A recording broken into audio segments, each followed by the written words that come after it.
ছিলাম আমেরিকায় বাংলাদেশি যে পণ্য আমদানি হয় সেই আমদানির উপরে ৩৭% শুল্ক আরোপ করা হয়েছে। অভিযোগ রয়েছে যে বাংলাদেশ আমেরিকার যে সকল পণ্য আমদানি করে সেই সকল পণ্যের উপরে বাংলাদেশ ৭৪% শুল্ক আরোপ করেছে। এরই মাঝে সরকার একাধিকবার মিটিং করেছে, জরুরি মিটিং করেছে উপদেষ্টা পরিষদের, এবং মিটিংয়ের পরবর্তীতে ডোনাল্ড ট্রাম্পের কাছে আনুষ্ঠানিকভাবে চিঠি পাঠানো হয়েছে অনুরোধ করে যেন শুল্ক কমানো হয়, এবং বাংলাদেশও তাদের পণ্য যেগুলো আমদানি করে সেটার উপর থেকে অন্তত 50% শুল্ক কমিয়ে দেবে এরকম আশ্বাসও দেয়া হয়েছে। কিন্তু কোনো আশ্বাসেই কোনো কাজ হয়নি। এবার বাজারে বাস্তবায়ন শুরু হয়েছে।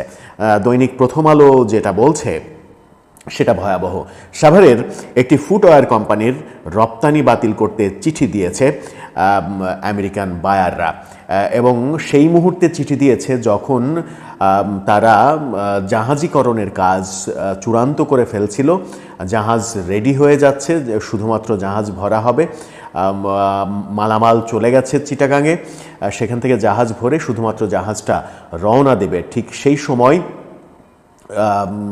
যে বার্তাটা এসেছে তাদের কাছে সেই বার্তাটা ভয়াবহ। তারা বলেছে যে এখন শিপমেন্ট তারা গ্রহণ করবে না।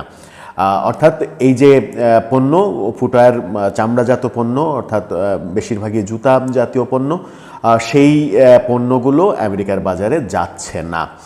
সাভারের যে কোম্পানিটির কথা প্রথম আলো বলছে সেই কোম্পানি মাসে $10 লাখ চামড়া শিল্প রপ্তানি করে। শুধু তারাই $10 লাখ চামড়া শিল্প রপ্তানি করে।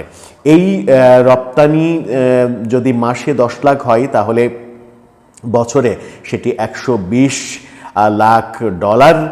এই বিপুল অঙ্কের যে রপ্তানি, সেই রপ্তানি শুধুমাত্র একটি কোম্পানির এই রপ্তানি যদি বাতিল হয়ে যায় তাহলে অন্যান্য সবথেকে বড় ক্ষেত্র, চামড়ার কথা বললাম, সবথেকে বড় যে সেক্টর আমেরিকার বাজারে সবথেকে বেশি যেটা যায় সেটা হচ্ছে আমাদের গার্মেন্টস পণ্য। আমাদের গার্মেন্টস পণ্যের বিশ্ব যে বাজার, সেই বাজারের 35% বাজারই আমেরিকাতে। সেই গার্মেন্টস শিল্পের ওপরেও প্রভাব পড়তে শুরু করেছে। গার্মেন্টস মালিকরা বলেছেন যে চামড়াজাত শিল্পের উপরে যেটা বাস্তবায়ন শুরু হয়ে গেছে সেটা গতকালকে গার্মেন্টস শিল্পের মালিকরা জানিয়েছেন প্রথম আলোকে যে সেটা আজ অথবা কাল থেকেই গার্মেন্টস শিল্পের উপরেও পড়বে, এবং গার্মেন্টসের যে রপ্তানি সেই রপ্তানির শিপমেন্ট বাতিল হতে শুরু করবে। যদি তাই হয়, এই শিপমেন্ট যদি বাতিল হতেই শুরু করে তাহলে বাংলাদেশের জন্য এটা একটা বড় অশনি সংকেত, যে কথা আমরা বারবার বলেছি, এবং আমেরিকার সঙ্গে সম্পর্ক উন্নয়ন ছাড়া এর কোনো বিকল্প পথ নেই। আমেরিকা সরকারের সঙ্গে সম্পর্ক উন্নয়ন দরকার। আমরা যেটা জানি যে বর্তমানে আমেরিকার সরকার, ট্রাম্প প্রশাসন, এবং বাংলাদেশ সরকার, ইউনুস প্রশাসন, সেই দুই প্রশাসনের মধ্যে সম্পর্ক তিক্ততার পর্যায়ে। যে সম্পর্কটা অসাধারণ সম্পর্ক ছিল জো বাইডেনের সঙ্গে ডক্টর ইউনুসের, সেই সম্পর্কটার এখন একেবারে বিপরীত চিত্র আমরা দেখছি ডোনাল্ড ট্রাম্পের সঙ্গে। এই বিপরীত চিত্রের ফলেই বাংলাদেশের ওপরে এত বেশি কর আরোপ করা হয়েছে বলেও অনেকে মনে করেন। যদিও বিশ্বের অধিকাংশ দেশের ক্ষেত্রেই কর আরোপ করা হয়েছে, কর বাড়ানো হয়েছে, কিন্তু যতই বাড়ানো হোক না কেন, যেখানে আমেরিকার অন্যতম প্রধান শত্রু দেশের মধ্যে চীন অন্যতম, সেখানে চীনা পণ্যের উপরে তারা শুল্ক আরোপ করেছে 34%, সেখানে বাংলাদেশের পণ্যের উপরে শুল্ক আরোপ করেছে 37%, ভারতীয় পণ্যের উপরে 26%, পাকিস্তানি পণ্যের উপরে 29%। এই যে আমাদের মহাদেশীয় দেশগুলো, উপমহাদেশীয় মহাদেশীয় দেশগুলোর যে অবস্থা, সেই অবস্থার তুলনায় আমাদের শুল্ক আরোপ সব থেকে বেশি। এটা সম্পর্কের অবনতি ছাড়া কোনো কারণেই ঘটেনি, এটাই মনে করছেন বিশ্লেষকরা। এই যে সম্পর্কের অবনতি হয়েছে, এই সম্পর্কের অবনতিটা উন্নতির পর্যায়ে নিয়ে যাওয়া কি আদৌ সম্ভব?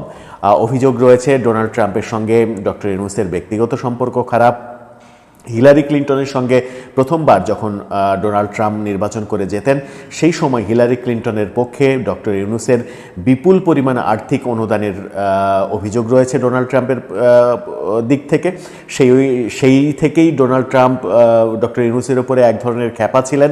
এখন যখন সেই ব্যক্তিগত সম্পর্কটা এখন দেশ থেকে দেশে হয়েছে, তখন সেটার জের দেশকে ভোগ করতে হচ্ছে, এমনটাই মনে করছেন বিশ্লেষকরা।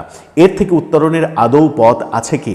আর যদি এটা টিকে থাকে, এটা যদি বাস্তবায়িত হতে থাকে, আমেরিকায় যে সকল পণ্য আমদানি হয় বাংলাদেশ থেকে সেগুলো যদি আস্তে আস্তে অর্ডার বাতিল হতে থাকে, কেন অর্ডার বাতিল হচ্ছে?